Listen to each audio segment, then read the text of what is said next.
Hello friends, welcome to my YouTube channel the commerce confusions. आज हम commerce subjects के बारे में पढ़ने वाले हैं जो आप 10th के बाद लेने वाले हो। तो बच्चों बिल्कुल घबराएं नहीं और बिल्कुल शांति से आराम से आ जाओ। हम एक नए सब्जेक्ट की स्टार्ट करने वाले हैं जिसके सब्जेक्ट्स तो आपको पता ही हैं। अकाउंटिंग, बिजनेस स्टडीज़, इकोनॉमिक्स या एंटरप्रेन्योरशिप आप ले सकते हैं। फिर इंग्लिश, ये 4 सब्जेक्ट्स तो आपके फर्स्ट जो हैं कंपलसरी सब्जेक्ट्स हैं। उसके बाद आपका 5th सब्जेक्ट आ जाता है ऑप्शनल, जो आप कुछ भी ले सकते हैं अकॉर्डिंग टू योर स्कूल्स। जैसे आपके एंटरप्रेन्योरशिप आपके आगे फंक्शनल इंग्लिश आ गया, कंप्यूटर साइंस आ गया, या फिर मैथ्स आ गया। जो भी आपके स्कूल में ऑप्शनल आपको प्रोवाइड करते हैं वही वाले आप सब्जेक्ट्स ले सकते हैं। तो हम आज इसमें पढ़ने वाले हैं अकाउंट्स। तो सबसे पहले डरना बिल्कुल भी नहीं है। तो सबसे पहले अकाउंट्स क्या है। Accounts, let's take an example. जैसे हम एग्जाम्पल से स्टार्ट करते हैं। जैसे फॉर एग्जाम्पल जैसे कि हम इसमें बिजनेस के बारे में बात करने वाले हैं। बिजनेस क्या है, तो उसमें हम अकाउंट्स क्या होता है उसके बारे में हम आज पढ़ते हैं। तो अकाउंट्स पहले स्टार्ट करने से पहले एक एग्जांपल हम समझते हैं। जैसे कि फॉर एग्जांपल हमने अगर एक बिजनेस स्टार्ट करना हो तो जैसे हमारे पास अपने ओन मनी कितनी है। हमारे पास अपनी ओन मनी है सपोज 1 लाख रुपीज़। ओके, आपको कुछ भी अगर बिजनेस स्टार्ट करना है तो आपको पता है आपको खाली फंडिंग से आपका बिजनेस स्टार्ट नहीं हो सकता। तो उसके लिए आपको कुछ ना कुछ किसी ना किसी से लोन लेना पड़ता है। लेट्स से हम बैंक से लोन ले लेते हैं। ओके, हम बैंक से लोन ले लेते हैं सपोज 1 लाख रुपीज़। तो इससे आपके पास कितने पैसे होंगे, 2 लाख रुपीज़। ओके, तो आपके पास फंडिंग है अभी 2 लाख रुपीज़ और इस 2 लाख रुपीज़ को आप अपने बिजनेस स्टार्ट करना चाहते हैं। सपोज आपने कोई भी बेकरी का बिजनेस स्टार्ट कर लिया है, ठीक है। तो बेकरी के लिए आपको सपोज मटेरियल चाहिए। बेकरी का अगर उसकी प्रोडक्शन करनी है तो आपको उसके लिए मटेरियल चाहिए, आपको उसके लिए लेबर चाहिए। ये सपोज बड़े बड़े खर्चे हैं जो आपको चाहिए। उसके लिए सपोज मटेरियल आपको पास आ गया 50,000 रुपीज़ का, ठीक है। फिर उसके बाद सपोज आपके पास लेबर आ गए। आप जो लेबर लगाए थे उन्होंने सपोज ले लिया आपसे 20,000 रुपीज़। ओके, देन आपने उसके लिए कुछ अलग खर्चे किए होंगे, छोटे मोटे ट्रांसपोर्टेशन के खर्चे हो गए या कुछ भी ऐसे छोटे मोटे जो आपके खर्चे हो जाते हैं। इसको मतलब बेचने के लिए आपने एडवर्टीजमेंट की है, पैकिंग की है, ये सब खर्चे मिलाकर सपोज आपके एक्सपेंसेस हो गए हैं। ये सब मिलाकर आपके एक्सपेंसेस हो गए हैं सपोज 50,000 रुपीज़। तो ये सब मिला के आपके पास कितने मतलब कि कितने रुपए का खर्चा हो गया है, 1,20,000 rupees. Okay, then all and all जब आप इसका सारा पूरा रिकॉर्ड रखते हैं, ये पूरी रिकॉर्डिंग रखते हैं कि आपके पास कितने पैसे थे, आपने कितने लोन में लिए, आपने कितना मटेरियल लिया, आपने कितना लेबर लिया, कितने एक्सपेंसेस लिए। इन सब को जब आप एक बुकिश फॉर्म में देते हैं, बुकिश नॉट, इसको जब आप एक बिजनेस के फॉर्म में देते हैं, इसको हम बोलते हैं अकाउंट्स। इसकी जब हम रिकॉर्डिंग करते हैं, ठीक है, इसको फिर हमने क्या किया, एनालाइज किया, फिर इसको समराइज वे में लिखा, फिर इसको हमने रिपोर्ट किया कि इससे हमें कितना फ़ायदा हो सकता है, कितना नुकसान हो सकता है। ये जब सब एक फॉर्म में आ गया, इसको हम कहते हैं अकाउंट्स। तो बच्चों अकाउंटिंग से आपने क्या समझा, accounting is a process of systematic recording, classifying, analysing and systematic recording, classifying and reporting these transactions to for business decision। Business, क्योंकि अपने आपको इससे पता चल गया कि आप बिजनेस कैसे कर सकते हैं, आपको बिजनेस करना है या नहीं करना है, आपके डिसीजन मेकिंग के लिए ये बहुत हेल्पफुल हो गया। तो अकाउंटिंग से जैसे आपने मीनिंग इसका पता लग गया। तो सिंपल सी बात है, अकाउंटिंग क्या है, कुछ नहीं है ज़्यादा से ज़्यादा, बस एक प्रोसेस है जिसमें हम क्या करते हैं, जो भी हमारे मतलब कि मनी हमारी आई, हमने उसको कैसे यूटिलाइज किया, कैसे उसको फर्दर एक फॉर्म में लाए, कैसे उसको एनालाइज किया और एनालाइज करके किस तरीके से हमने इसको मैंने एक रिपोर्ट बना के एक डिसीजन लिया हमने कि हम ये बिजनेस कर सकते हैं कि नहीं। इसी को हम कहते हैं अकाउंटिंग। ओके, तो अब इसका मेन मकसद क्या है, अकाउंटिंग करने का मेन ऑब्जेक्टिव्स क्या है। इसका मेन ऑब्जेक्टिव ये हो गया कि ये हमारे बिजनेस के लिए बहुत हेल्पफुल होता है। इससे हमारी सिस्टमेटिक रिकॉर्डिंग होती है, क्योंकि पैसा स्टार्टिंग कहाँ से आया, कैसे आया, एक सिस्टमेटिक रिकॉर्ड रहता है, मतलब कि सीरियल वाइज पहले क्या हुआ, उसके बाद क्या हुआ, उसके बाद क्या हुआ, एक रिकॉर्डिंग हमारे पास रह जाती है, जिसकी वजह से ये एक सिस्टमेटिक वे से हमारे पास प्रूफ रह जाता है, एक एविडेंस के तौर पर हमारे पास रह जाता है। अगर एक रिमेंबरिंग के तौर पे हमारे पास रह जाता है, क्योंकि हम हर चीज़ रिमेंबर करके नहीं रख सकते। आज की चीज़ कल याद रहेगी, परसों याद रहेगी, बट 4th डे हम वो भूल जाते हैं। लेकिन अगर हम उसको रिकॉर्ड करके रखेंगे तो उससे क्या होगा, देखने से हमें सब कुछ याद आ जाएगा। तो एज ए हम इसको रिकॉर्डिंग करके भी रख सकते हैं, ये हमारे लिए प्रूफ भी हो गया।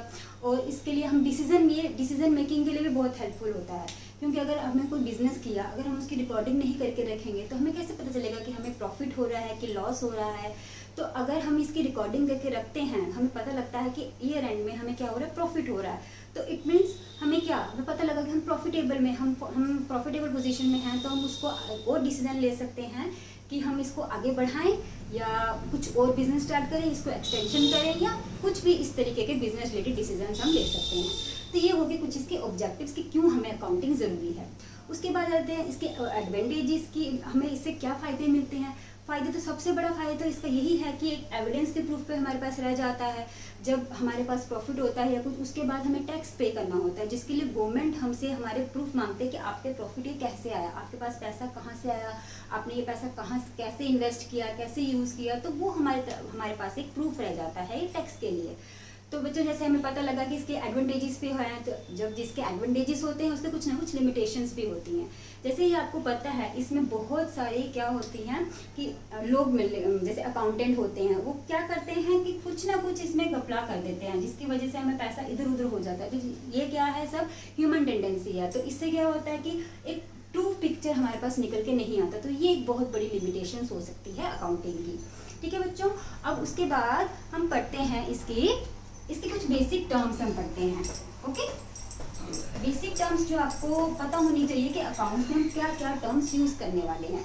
ठीक है, तो लेट्स से फर्स्ट टर्म इसकी बेसिक टर्म्स इसकी कौन सी आ जाती हैं। ओके, बेसिक टर्म्स फर्स्ट आ जाती है आपके पास एसेट्स। एसेट्स क्या होते हैं आपको पता होना चाहिए, एसेट्स क्या होते हैं। अच्छा, एसेट्स क्या होते हैं। एसेट एक मतलब कि asset is that thing that help the business to earn income in the future. For example देखो, मैं आपको एग्जाम्पल देती हूँ जिससे आपको ये चीज़ क्लियर हो जाएगी। जैसे फॉर एग्जाम्पल आप शॉपिंग के लिए जाते हो। ओके, शॉपिंग के लिए जब जाते हो, सपोज आप लेने गए हो, अपनी ड्रेस लेने गए हो। जब ड्रेस लेने जाते हो तो आपके पास दो शॉप्स हैं, आपके पास ही दो शॉप्स हैं। एक है मतलब कि एक शॉप ने अपनी दुकान में ऐसी फैसिलिटीज़ लगा के रखी हैं, सपोज उसने अपने शॉप में एसी लगा के रखा हुआ है, उसके पास वेल फर्निश्ड मतलब कि अकोमोडेशन है, और उसके पास मतलब कि और उसने क्या लगाया हुआ है, जैसे सपोज पंखा लगा के रखा हुआ है। कुछ उसने अपने पास ऐसी चीज़ें रखी हैं जिससे आपको क्या होता है, अगर आप उसकी दुकान में गए तो वो चीज़ें आपको अट्रैक्टिव करती हैं। और दूसरी शॉप एक सिंपल सी शॉप है, उसमें कुछ नहीं है, उसमें ना एसी है ना फैन, बस एक फ़ैन है, उसके पास एसी है और एक चेयर पड़ी हुई है। अब आप खुद ही सोचिए आप कौन सी शॉप में जाना चाहेंगे। ऑब्वियसली उसी शॉप में जाना चाहेंगे जहाँ पे एसी वगैरह लगा हुआ है। और आप देखने को भी आपको ये मिलेगा कि दोनों शॉप की जो रेटिंग है वो एक जैसी है। ऐसा नहीं है जिसने एसी लगाया उसने ज़्यादा रुपीज़ रखे हैं, मतलब कॉस्टिंग उसकी ज़्यादा है या इसकी ज़्यादा है। तो हम ये मान के चलेंगे कि दोनों की जो है कॉस्टिंग वो सेम है। ओके, तो ऑब्वियसली आप कौन सी शॉप में जाना पसंद करेंगे, जहाँ पे वेल फर्निश्ड एसी है, वेल फर्निश्ड है, उसके पास फर्नीचर है, तो अब जहाँ पे अच्छी तरह से आराम से आप बैठ सकते हैं। तो इससे क्या हुआ, उस शॉप की इनकम में कुछ ना कुछ इफेक्ट आया। क्यों? क्योंकि आपके पास वो एसेट है, जो आपका जो फर्नीचर है उसने आपके फ्यूचर में इनकम अर्न करने में आपकी हेल्प की।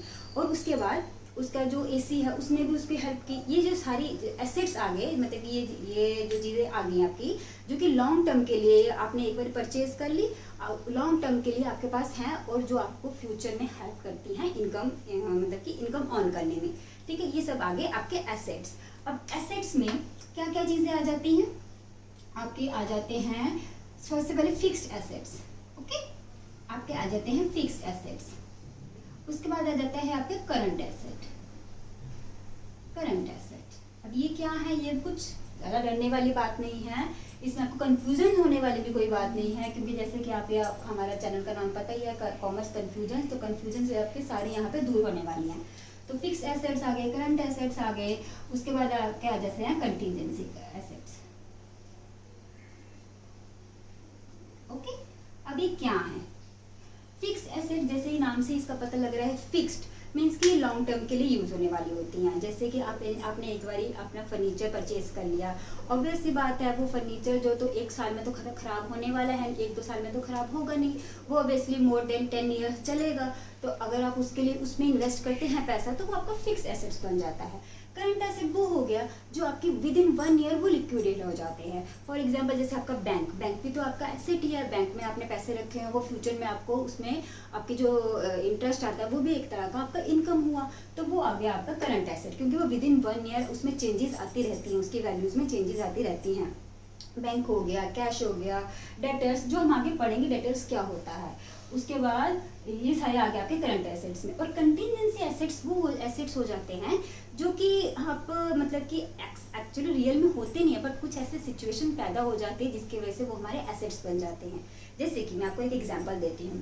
कंटिजेंसी एसेट की फर्स्ट एक बड़ी अच्छी एग्जांपल है, जैसे फॉर एग्जांपल आपका कोर्ट में कोई केस चल रहा है। ओके, कोर्ट में जब आपका कोई केस चलता है, जब तक उसकी मतलब कि कोई फाइनल रिजल्ट नहीं आया तब तक तो आपको नहीं पता कि जो है उसका जो रिजल्ट है वो हमारे फेवर में होगा या नहीं होगा। सपोज वो कल को हमारे फेवर में हो जाता है तो इससे क्या होता है, वो हमारा क्या बन जाता है, एसेट्स बन जाते हैं। तो उसी को हम कहते हैं कंटिजेंसी एसेट्स, जो कि हमें पता नहीं है कि हमारे एसेट्स होंगे या नहीं होंगे, वो हमारे आ जाते हैं कंटिजेंसी एसेट्स में। इसके फर्दर भी और टाइप्स है जो हम आगे जैसे पढ़ते जाएंगे वो मैं आपको बताते जाऊंगी। ओके, उसके बाद ये है एक मेन बेसिक टर्म सब। उसके बाद आ जाता है आपके पास आ जाती है लाइबिलिटीज। ओके, लाइबिलिटीज क्या होती हैं? एसेट्स जैसे हो गया हमारे लिए इनकम, जो फ्यूचर में हमारी इनकम हेल्प करने में इनकम अर्न करने में हमारी मदद करता है। वैसे लाइबिलिटीज होती हैं हमारी कितनी देनदारी है, मीन्स कि हमें कितना कल को देना पड़ेगा। ठीक है, मे बी लॉन्ग टर्म के लिए भी हो सकता है, शॉर्ट टर्म के लिए भी हो सकता है। जैसे इसमें लॉन्ग टर्म के लिए भी था और शॉर्ट टर्म के लिए भी था, वैसे लाइबिलिटीज में लॉन्ग टर्म के लिए भी हो सकता है और शॉर्ट टर्म के लिए भी हो सकता है। अच्छा, जो लॉन्ग टर्म होती हैं उसको हम फिक्स्ड लाइबिलिटी बोल सकते हैं, ठीक है ना, इसको हम फिक्स्ड लाइबिलिटी बोल सकते हैं, फिक्स्ड लाइबिलिटी या non current liability. Okay, fixed liabilities या नॉन करंट लाइबिलिटीज। और जो दूसरी होती है वो होती है करंट लाइबिलिटीज। ओके, अब इसमें क्या क्या क्या है, इसका मीनिंग क्या है, current liability non current liability ये क्या है? अच्छा, नॉन करंट लाइबिलिटी जैसे कि मैंने बोला कि लॉन्ग टर्म के लिए चलेंगे। फॉर एग्जांपल आपने जब बैंक से लोन लिया तो ऑब्वियस सी बात है आप शॉर्ट टर्म लोन्स भी लेते हैं, लॉन्ग टर्म लोन भी लेते हैं, आप हाउसिंग लोन भी लेते हैं। जो हाउसिंग लोन होते हैं वो तो शॉर्ट टर्म के लिए होते नहीं है, वो या तो फिर 10 ईयर 15 ईयर 20 ईयर इस तरह के होते हैं, जो कि आपको 15 ईयर्स के बाद आपको उसको पे करना होता है। तो ये क्या है, आपकी देनदारी है, आपने उसको कल को पे करना है, तो वो आपकी क्या होंगे, नॉन करंट लाइबिलिटीज। ओके, फिर उसके बाद आपके आ जाते हैं करंट लाइबिलिटीज। करंट लाइबिलिटीज में आपके जो शॉर्ट टर्म में, जैसे आपने किसी से सपोज जैसे आप इसमें क्रेडिटर्स आ जाते हैं, जो मैं आपको पढ़ाऊंगी क्रेडिटर्स क्या होते हैं। क्रेडिटर्स शॉर्ट टर्म मतलब कि हमारी शॉर्ट टर्म लाइबिलिटी होती है। जैसे आप किसी शॉप में गए, ठीक है, आपने किसी शॉप से उधार में ले लिए चीज़ें, आपके पास उस टाइम पे पैसा नहीं थे उसको पे करने के लिए, तो आपने क्या किया, उससे कुछ चीज़ें उधार में ले लीजिए। फॉर एग्जांपल आपने कहा आप मुझे अभी चीज़ें दे दो, क्योंकि शॉपकीपर आपको जानता था तो उसने आपको चीज़ें दे दी। उसने कहा ठीक है बेटा, ठीक है, आप कल या परसों तक मुझे पैसे दे देना। तो इसमें आपको 2-3 दिन के लिए टाइम मिला, तो क्या है, आपको शॉर्ट टर्म है ना, इसमें 2 मंथ्स भी हो सकता है, 3 मंथ्स भी हो सकता है, मैक्स टू मैक्स इसका 1 ईयर होता है। विदिन 1 ईयर जिसको आप पे कर देते हैं वो आपकी इसमें करंट लाइबिलिटीज में आ जाती है। ओके, देन उसके बाद आपका आ जाता है इक्विटी। इक्विटी, ओके, इक्विटी क्या होती है? इक्विटी होती है जिसको हम कह सकते हैं कैपिटल।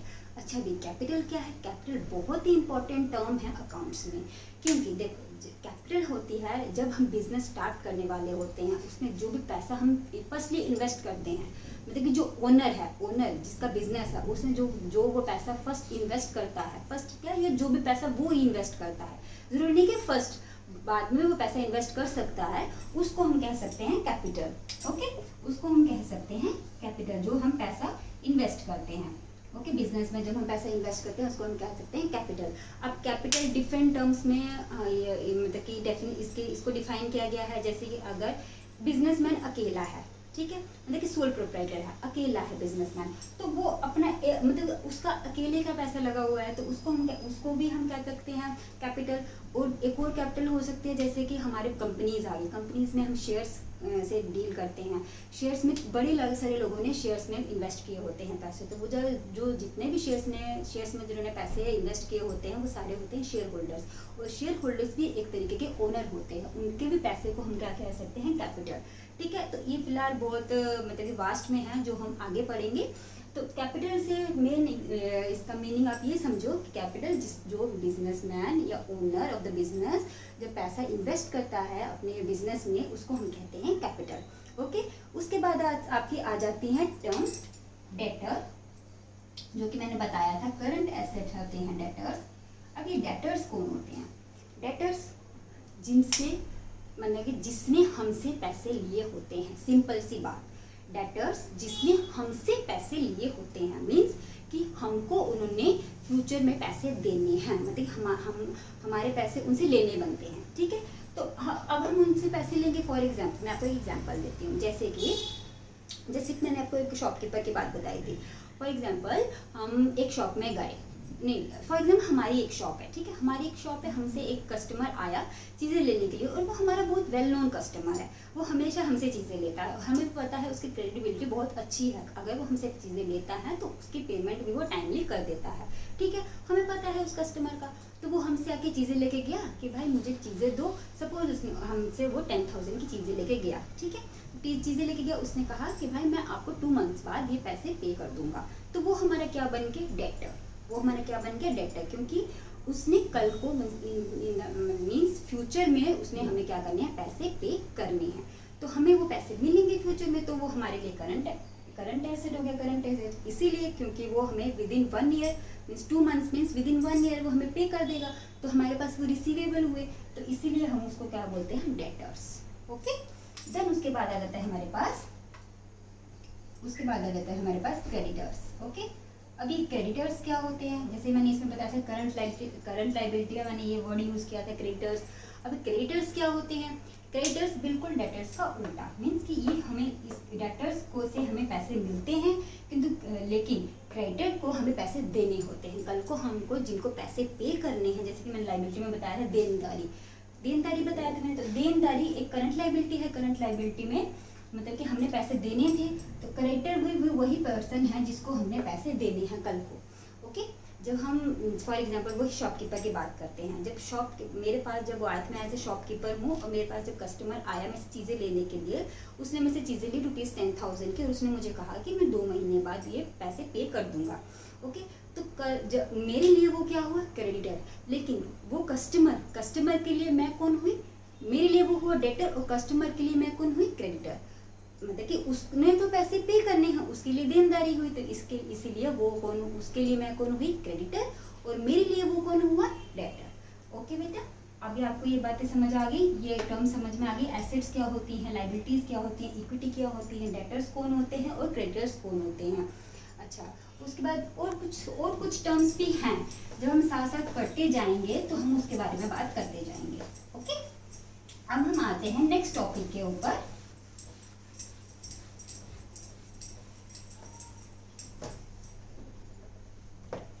अब हम आते हैं नेक्स्ट टॉपिक के ऊपर, जो है हमारे बेसिक प्रिंसिपल्स।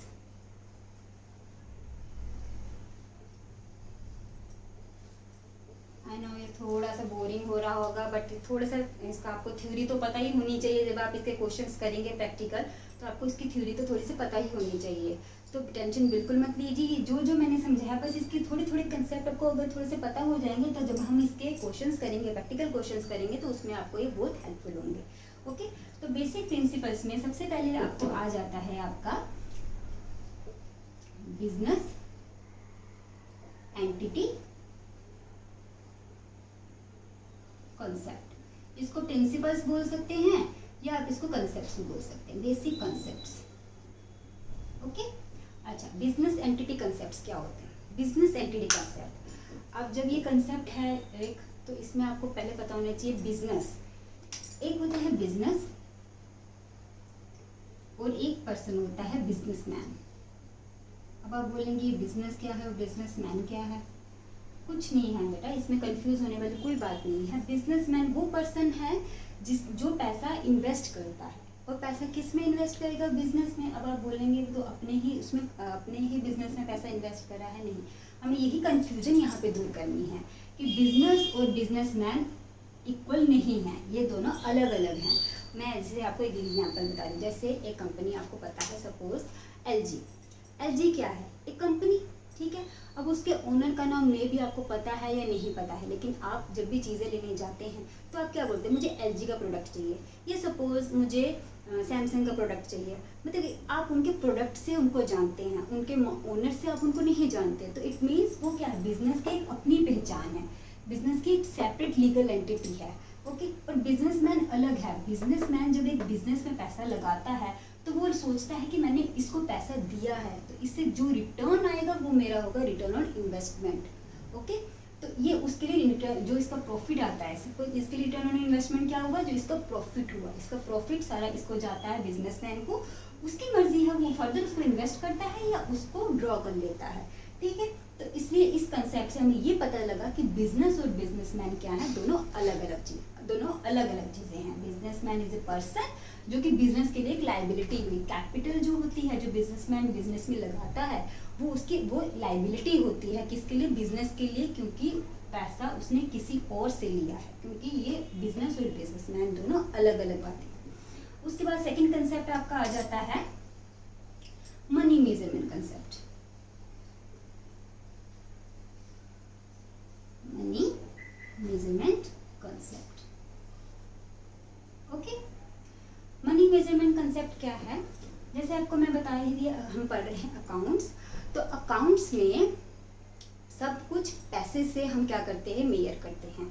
जैसे फॉर एग्जांपल आज मैं एक एग्जांपल देती हूँ, सपोज आज हम कहीं जा रहे हैं तो रोड में अगर कोई बंदा क्रॉस करने लगा है और हम उसकी हेल्प करते हैं तो हमने उसकी मॉनिटरी हेल्प नहीं की, ठीक है, तो वो चीज़ें इसमें नहीं आएंगी, जो चीज़ नॉन मॉनिटरी है वो चीज़ें इसमें नहीं आएंगी। हाँ, एक एक पैसे का हिसाब इसमें आएगा, जो चीज़ मॉनिटरी टर्म्स में होती हैं, पैसे के टर्म्स में होती हैं, वो सब इसमें आएंगी, मनी मेजरमेंट कंसेप्ट में आएगा, और जो चीज़ नॉन मॉनिटरी टर्म्स में है वो इसमें नहीं आएगा। ठीक है, ये हो गया मनी मेजरमेंट कंसेप्ट। थर्ड आपका कंसेप्ट है going concern concept.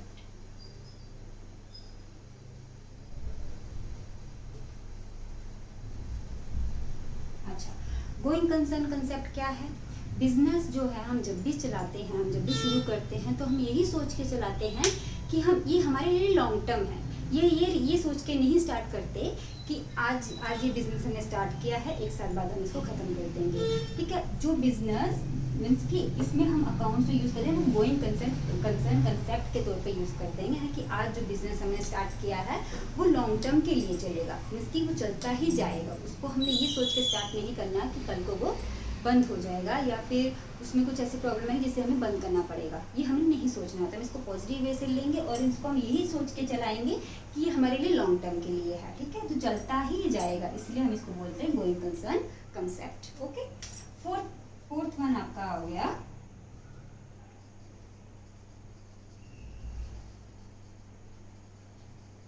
Recognition concept.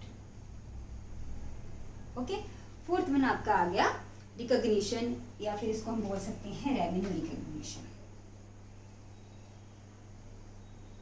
Realisation भी बोल सकते हैं इसको, रेवेन्यू रिकॉग्निशन कंसेप्ट या realisation concept.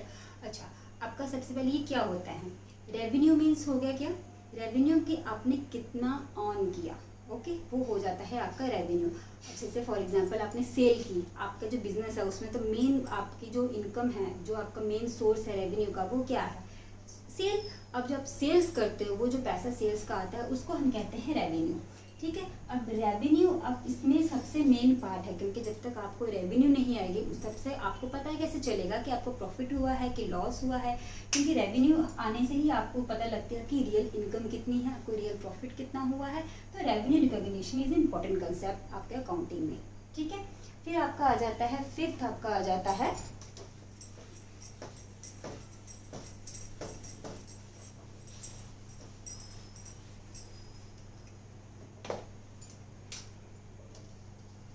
Cost concept. Okay, जैसे कि हमने अभी पढ़ा इससे पहले रेवेन्यू रिकॉग्निशन कंसेप्ट कि हमारे पास रेवेन्यू कैसे आई, सेल से हमारे पास रेवेन्यू आई, वैसे हमारे पास कॉस्ट कंसेप्ट आ जाता है कि हमारा खर्चा कितना हुआ। तो जब हमारे पास सेल आएगी तो सेल तो किसी वे से आई होगी ना, कि हमने उसके लिए प्रोडक्शन की होगी, हमने उसको मार्केटिंग के लिए भेजा होगा, फिर हमने उसको मतलब कि उसके प्रमोशन किया होगा, सेल्स प्रमोशन किया हो, उसके बाद हमारी सेल्स हुई होगी, तो उस सेल करने के लिए जो भी हमने किया वो सारा आ जाता है हमारे कॉस्ट कंसेप्ट में। ठीक है, क्योंकि एक एक चीज़ हमने इसमें लेनी होती है, क्योंकि ये मॉनेटरी कंसेप्ट हमने जैसे पहले पढ़ा, मनी मेजरमेंट कंसेप्ट में हमें मॉनेटरी टर्म्स सब कुछ लेना होता है, तो कॉस्ट में इसमें हमने पढ़ा कि इसकी हमारे कितना एक्चुअल एक्सपेंस कितना हुआ, हमारा एक्चुअल खर्चा कितना हुआ, वो आ जाता है हमारे कॉस्ट कंसेप्ट में। ओके, नेक्स्ट आ जाता है आपका डुअल एस्पेक्ट कंसेप्ट।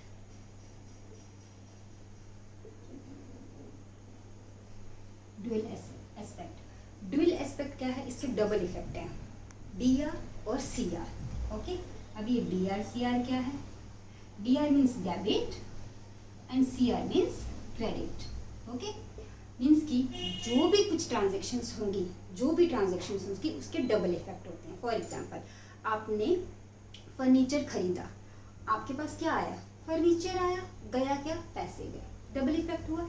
कुछ आया कुछ गया, किसने दिया, कहाँ से आया, इनकम हुई, लॉस हुआ, ये सब कुछ उसके सबके डबल इफेक्ट होते हैं। ठीक है, तो ये इसलिए इसको ड्यूअल एस्पेक्ट कंसेप्ट कहते हैं, क्योंकि इसके हर चीज़ के, हर ट्रांजेक्शन के ऊपर आपके पास डबल इफेक्ट होते हैं, जिसको हम कहते हैं एक डी आर और एक सी आर, जिसको डेबिट और क्रेडिट भी कह सकते हैं। उसके बाद आ जाता है आपका गोइंग कंसर्न हो गया था, देन उसके बाद आ जाता है आपका मैचिंग कंसेप्ट।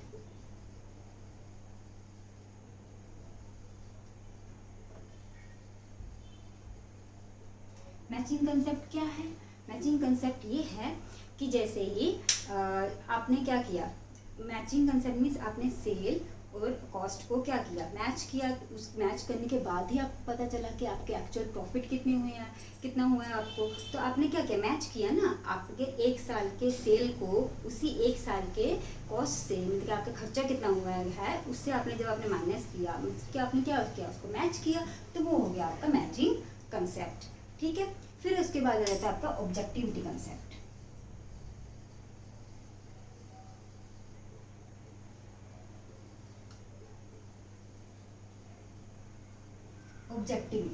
ऑब्जेक्टिविटी क्या है, आपको जो भी इसमें ट्रांजैक्शंस होती हैं आपकी, उसके पीछे, हर एक के पीछे आपके पास कुछ ना कुछ ऑब्जेक्टिव होना चाहिए।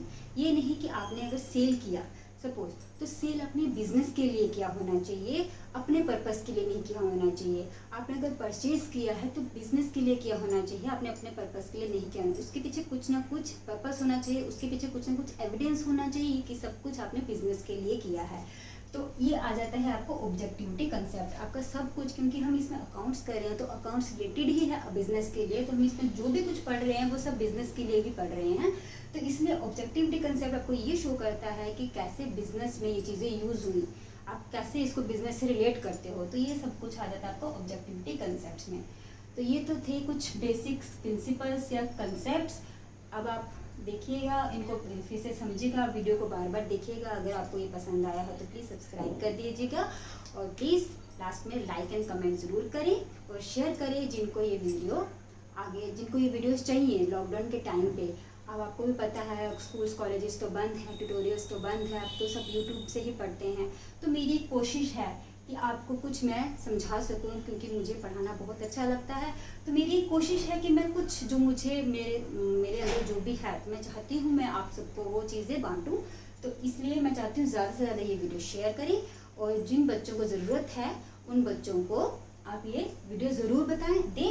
और प्लीज़ लाइक एंड कमेंट करना ना भूलें, और सब्सक्राइब ज़रूर करें। Thank you for watching me. Thank you.